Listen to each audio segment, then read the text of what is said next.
Welcome to another edition of Colonel's Corner.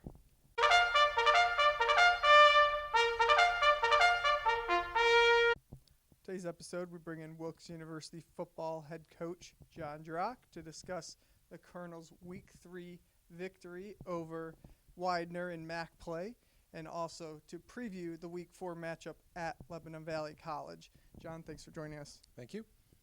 Jon, just to start it off, a really terrific performance all around from the Colonels on Saturday in the MAC opener and home opener against Widener.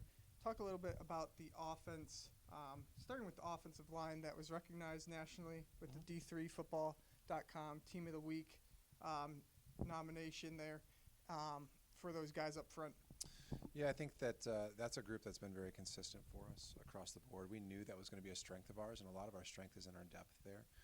We have probably 10 to 15 guys that we could rotate in there and play and do a really, really efficient job. And I think that pushes them.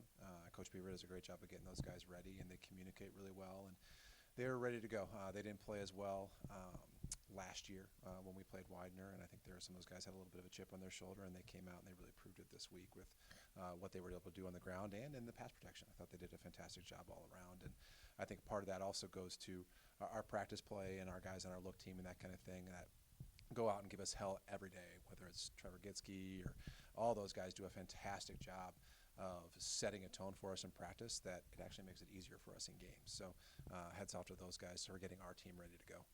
Offensive line paving the way for 601 yards of total offense. The skill players definitely performed. Isaiah Rodriguez, another good game under center for the Colonels, going 17 for 30 for 317 yards, 3 passing touchdowns. Elijah Jules, 180 yards rushing, and Nate Whitaker in the passing game had a big game with 5 receptions, 2 touchdowns, and also Higgins and Pelzer also very involved in the passing game. Just talk about those guys a little bit. I think, again, it speaks to the depth across the board. Jules did a fantastic job of creating some runs and getting yards after contact. When he's doing those things and he's strong and he's physical, he's really tough to take down because he's so damn fast and quick. And then on the edges, teams have to start to make a decision whether they want to take away that passing game or if they want to pack the box. And being able to attack teams in both fashions makes us very, very difficult to guard offensively. I think that we have weapons all over the field and we have depth all over the field, and that makes us a very, very difficult offense to play. Switching over to the defensive side, a strong game from them as well against Widener. Some big plays. Second play of the game, I think, offensively for Widener, an interception by Jeremy Hernandez. John Washington really breaking the game open with that late second quarter interception he took back for a touchdown. And then also the defensive line playing really well, 3 different guys getting sacks there. Just talk about the defense's performance. I think the defense did a fantastic job of containing them.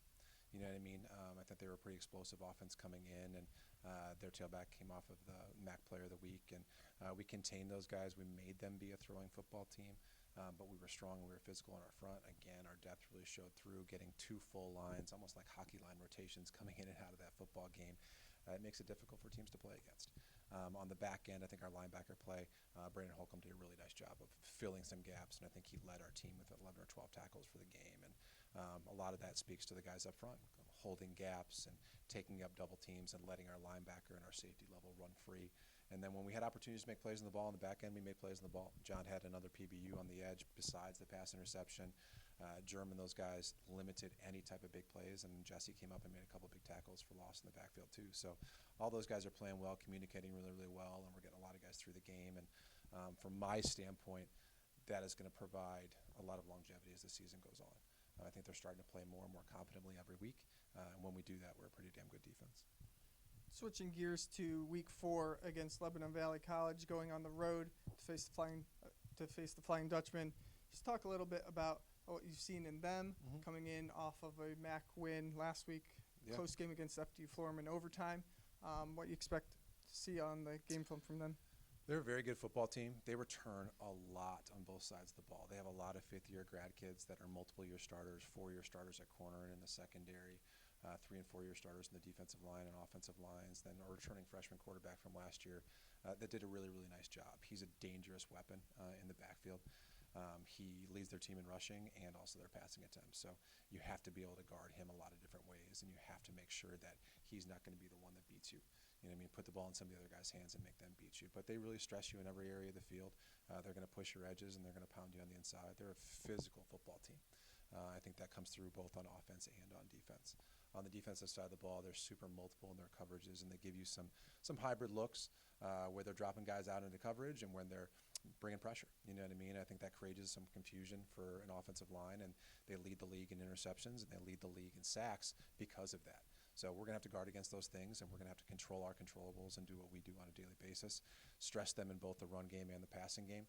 And then on the defensive side of the ball, we need to limit their run game and make them one-dimensional. And how have the Colonels looked in practice this week preparing for the Lebanon Valley College game? I think we've done well so far. When we have a perfect Thursday today, and I think we'll try to get better every day that we go through the week. I think that for us, we're apexing up to our Saturday game. So we continually improve every day, and we'll get there by the time we get there at the end of the week. The Wilkes University football team travels to Annville, PA to face Lebanon Valley College in a MAC game at 1 p.m. on Saturday. Coach, thanks for joining us. Glad to have you. Thank you so much.